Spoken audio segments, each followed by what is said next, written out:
मैं देश की सभी बहनों के चरणों में वंदन करता हूं, प्रणाम करता हूं। आपकी महिमा अपरंपार है। जहां आप हैं वहां तो कोई हो ही नहीं सकता। आज बलि की आंख में आंसू थे, गदगद हो गया। माता लक्ष्मी ने कहा, भैया आज रक्षाबंधन का त्योहार है, मेरे कोई भाई नहीं है, मैं रक्षा सूत्र बांधने को आई हूं। बलि राजा ने अपना हाथ आगे किया, मां लक्ष्मी रक्षा सूत्र बांध रही है। वेद पुराण गा रहे हैं, ये नवद्धो बलि राजा दानवेंद्रो महाबल तेन त्वामन बदनामी रक्षे माचल। कह दिया कि जो बहन रक्षाबंधन के त्योहार पर अपने भाई की कलाई में रक्षा सूत्र राखी बांधेगी, द्वितीया के चंद्रमा की तरह उस भाई की उम्र बढ़ेगी, आयु बढ़ेगी, भगवान ने बोल दिया। तब से लेके आज तक इस त्योहार में, जो राखी का जो त्योहार, जो रक्षा सूत्र बंधता है, उसकी बड़ी महिमा हो गई। हर बहन अपने भाई के हाथ में एक राखी बांधती है, रक्षा सूत्र बांधती है। जिन बहनों को भाई नहीं है, भगवान को भैया बना ले।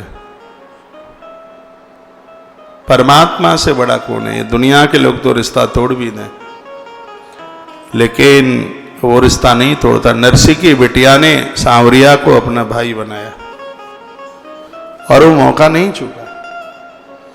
और मैं बहुत बार निवेदन करता हूं, भैया बहन और भाई का जो एक स्नेह है वो बड़ा अद्भुत है। आप लाख कामों में व्यस्त क्यों ना हो, भाई दूज को बहन के आंगन में पहुंचिएगा। वामन पुराण संदेश देता है, अपनी बहुओं को सावन के महीने में मत रोकिएगा। सावन के महीने में बहन भाई के यहां पहुंचे। भाई दूज को भाई बहाना ना बनावे, बहन के आंगन में। अभी पिछले दिनों में एक ग्रंथ में, पुराण में कथा निकली है, कौन सा था, ब्रह्म पुराण था, ध्यान में मुझे आ गया है। उसमें लिखा है कि भाई दूज के दिन जो भी भैया बहन के आंगन में बैठ करके भोजन करेगा, यमुना ने अपने भाई से वरदान मांगा है, यमराज कभी उस बहन के भाई को लेने को नहीं जाएगा, यम के दूत नहीं जाएंगे। ऐसे भाई की उम्र बढ़ती है। भाई दूज को बहन के घर में भाई भोजन करता है, इससे उसकी उम्र बढ़ती है, आयु बढ़ती है। रक्षाबंधन के समय पर जो बहन भाई के हाथ में कलाई बांधती है, ये वामन पुराण में लिखा है, भगवान वामन ने कहा है, उसकी आयु बढ़ेगी। लक्ष्मी माता ने कलाई बांधी, भगवान ने कहा बहुत मनवंतर तक बलि धरती पर रहेंगे।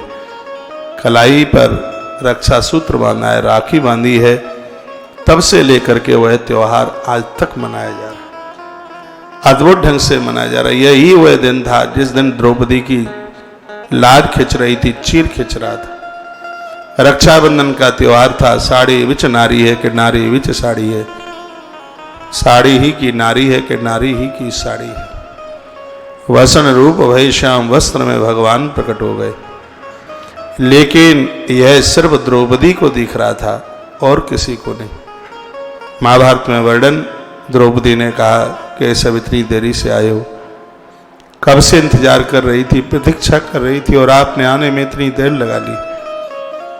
भगवान द्वारकाधीश बोले, बहन तेरे पास ही था, तूने पहचाना नहीं, तू कहती है कृष्ण द्वारका वारे। तो द्वारका वारे नाम को सार्थक करने के लिए पहले भागता भागता द्वारका तक गया, और द्वारका तक गया फिर वापस लौटा हूं तो देरी हो गई है। सर्वत्र समझ लेती, तेरे रोम रोम से ही प्रकट होता। रो पड़ी द्रौपदी और साड़ी का छोर फाड़ करके भगवान के हाथ में, वो कलाई में वो रक्षा सूत्र बांध दिया। भगवान ने कहा, द्रौपदी ये मेरा दिया हुआ वाक्य है, जो बहन मुंह बोले भाई के हाथ पर भी ये रक्षा सूत्र, ये रक्षाबंधन बांधेगी, वह भाई अपनी बहन की रक्षा में खड़ा रहेगा। ये भगवान के वो बड़े अद्भुत वाक्य हैं। तो ये संबंध तो बड़ा अद्भुत है, बहन और भाई का संबंध। मैं बहुत बार कहता हूँ, कोई भी कार्य भगनी के बिना तो पूरा हो ही नहीं सकता। आप यज्ञ कराते हैं, शादी विवाह, बहन होती है, बड़ा अच्छा लगता है, बहुत बढ़िया लगता है। बहन कुकर पक्षी की तरह, बहन कपिला गैया की तरह। अब पता नहीं आप मेरी बात मानेंगे कि नहीं मानेंगे। हमने तो यहां तक पढ़ा है कि 100 गायों की सेवा और एक बहन के लिए आप उसके किसी न किसी प्रकार से सहयोगी बन गए हैं। एक भगनी 100 गौ माता के बराबर है। गाय बहुत भोली है, गाय बहुत सीधी है, बहुत भारी भोली है, लेकिन 100 गायों का भोलापन इकट्ठा किया जाए, तराजू में रख दिया जाए, 100 गैया के भोलेपन के बराबर एक बहन का भोलापन है। इतनी सीधी है।